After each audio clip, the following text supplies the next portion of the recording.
Hello, today is Monday, January 11th, and this is the 11th chapter of Genesis.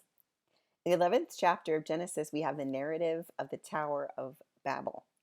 And you may remember that story from Sunday school. And it is a very early story in the narratives of the book of Genesis. And it's just one of those good ones to put on the felt board in Sunday school and to identify. The only other thing in chapter 11 is the descendants of Shem, and that is a different style of genealogy. It is you'll see this type of genealogy again in the Hebrew scriptures, and it is a direct one by one descendant, so that it creates a line directly from Noah through Shem to Abram. And that is the point of including this additional genealogy of Shem with the Tower of Babel. So, what we have to learn from the Tower of Babel is that it is definitely a Yahwist voice. You see that word Lord in there, you know that's the Yahwist. That word Yahweh is translated to Lord in our English Bible.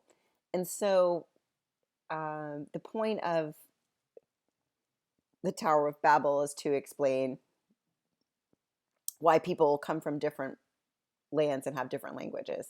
So the Yahwist explains it through the narrative of the Tower of Babel. But if you'll go back a step till yesterday to the genealogies in chapter 10, you'll see that the priestly voice would say at the end of each of the genealogies of the three sons of Noah, these are the descendants of Japheth, Ham, and Shem, and their languages, lands, and nations. And so what the priestly voice is saying is this is how it spread out, because there's these different sons and they go to different places and they create different lands and nations and languages. They establish that's where the difference happened. And the Yahwist voice would rather have this story where God kind of has to come a little bit closer to see, again, anthropomorphic God wants to see what the humans are doing down there. And they're building a city and they build this tower and they'll reach to the heavens. And then God says, well, if they can do that, they can do anything.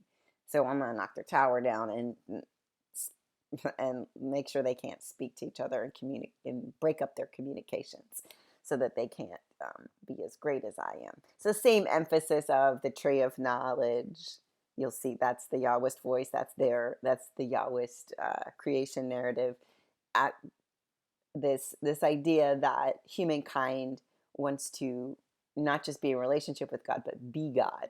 And the emphasis of the theology there is that we want to be in relationship with God, and God will be God. God will always be God. God will be sovereign. So these narratives play into the theology that is presented here. The Tower of Babel, the Yahwist voice. They want to explain how differences occurred on the earth through this narrative, which is good. I like it, and it's more interesting than and these are the descendants, So, but then we have this Shem descendant narrative, and you see how this goes into the descendants of Terah. So Terah was the father of Abraham, and you see how Lot is Abraham's nephew because his father Haran died before Terah died, and they um, then Terah took Abram and Lot, Abram's nephew, and Abram's wife Sarai, um, and they went out of the land of Ur, where they were from. This is where they had settled. Terah was born there. Abram was born there in the land of Ur. And they went to go to the land of Canaan. Um, But when they came to Haran, I don't know why the town's the same name as the brother, but the dead brother, they settled there. And then that's where Terah died. And that's how the chapter ends in chapter 11. But you can see that good things are on the horizon, because the point of drawing a line directly from Noah to Abram will be this idea of the covenants. And we had one covenant already, the rainbow in the sky after the flood. God made covenant with Noah. Next, God will make covenant with Abram,